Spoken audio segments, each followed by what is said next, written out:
Language Lessons for a Living Education, Level 3 by Masterbooks.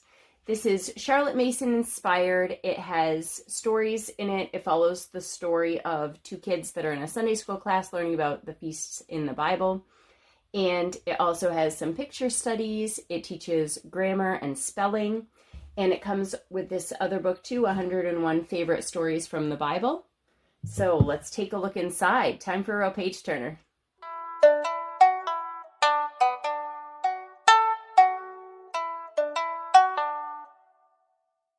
Language Lessons for a Living Education, Level 3 by Masterbooks. Here at the beginning is the scope and sequence.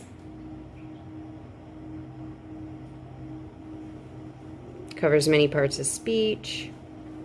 They'll be practicing spelling, reading comprehension. There's some picture study in it. Here from the author, she talks about how she took different people's educational principles and combined them together to make this course. Here it talks about the course and how it's set up. There is a pattern that it follows, where the first day is either a short story or a picture study or reading poetry or a psalm with a light lesson. And then the second and third days cover the writing topics that are grammar and punctuation. On the fourth day is when they read from the 101 favorite stories from the Bible. And then on the fifth day is spelling and vocabulary. Here are some of the different things that she talks about here to help you when you're teaching your child. Talks about with stories, poems, and psalms, independent reading. They will read their own books every day. So the Bible story happens that one day of the week, or you could break it up through the week, but always some independent reading, which is good because then you can pick out other books as well. Oral narration, memorization, writing a paragraph, picture sketching, spelling and vocabulary, handwriting, create your own dictionary for fun, review, teacher aids, all things that are included in here, and assessments. Here she lays out what the daily schedule could look like, but it's really open and go. It's very obvious the way that it's set up when you get into the pages here. It tells you right at the top, the lesson that you're on. Down at the bottom, it tells you what lesson the page is on. So here, this one starts with a story, and the highlighted parts are the part that you would have your student read or not, depending on where they're at. They could not read them. You can read the whole thing, or they can read the whole thing depending on where they're at. But what they suggest is that they read the highlighted and then you read the in-between, and then they would read the highlighted, which is nice. It keeps them engaged in it and practicing the reading. Then there's narration and questions at the end. This first lesson was really a review, so we'll go maybe a little farther in here.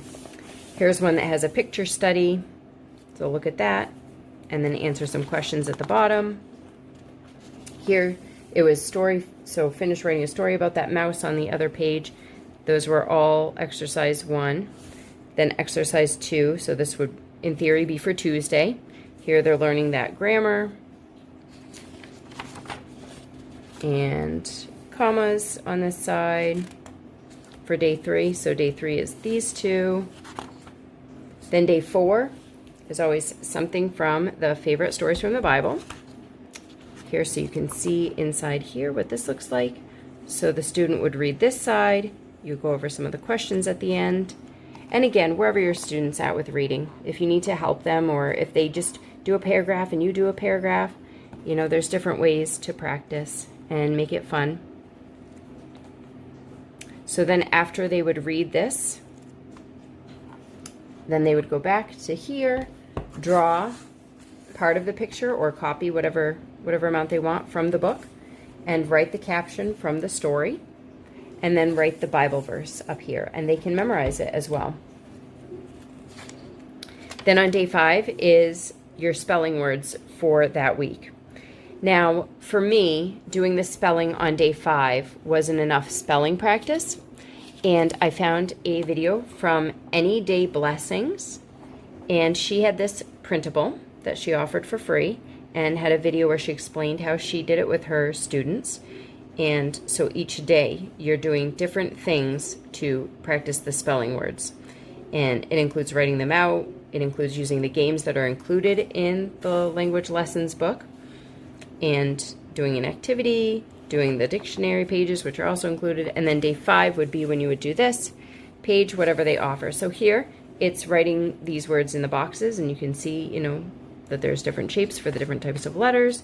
Here, write a fun sentence using at least 2 of your spelling words. A lot of times it does remind them, be sure to start your sentence with a capital letter and end it with a punctuation mark, which is a nice reminder. And then on the back, writing your spelling words out and doing the create your own dictionary. Those pages are in the back of the book. And this is what they would look like. You photocopy them, but you put the letter in the top, the student, and then they'd write the word and write the definition of it, and then draw a picture to go along with it too. Now, for some students, maybe they do it for all the words. For others, maybe just the ones that you want them to do, or just the ones that they're struggling on spelling, need to practice more. So all up to you as the teacher. And here's another one where they're reading, doing the narration. Here's talking about syllables. And then that would be for day 1. Day 2, here we're going into irregular plural nouns, and then writing the plural form of each word. Day 3, talking about initials, doing initials for names, doing titles, and then matching them with the abbreviations. Day 4, again, back in the Bible stories. And day 5 with the spelling. Here they're writing a funny story with as many spelling words as they can. Here it shows a psalm. That would be for the day 1. They also have pictures, studies, sometimes at the beginning. I do like the way that she teaches a paragraph here in the middle in lesson 17, week 17. It shows this where it does it like a sandwich, and I think that's a neat way to look at it. Great to have a strong understanding of paragraphs. When there's a picture study at the beginning, there'll be a few questions about the picture. Let's see, like here. Here's the picture that they would look at. And then a few questions at the bottom, like in what season do you think the painting takes place? What things do you see in the picture? What's happening in this painting? So, or you can just have a natural dialogue with your children as well. That's fine. In the back are a lot of resources because there's not a separate teacher's book. This includes everything that you'll need. So all these various resources for you as the teacher.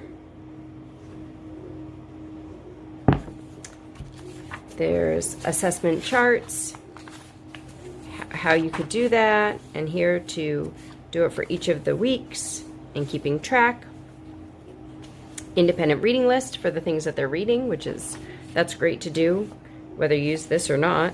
Some recommended books that they have. The Create Your Own Dictionary pages, which I showed you already. I had taken those out. Then spelling lists.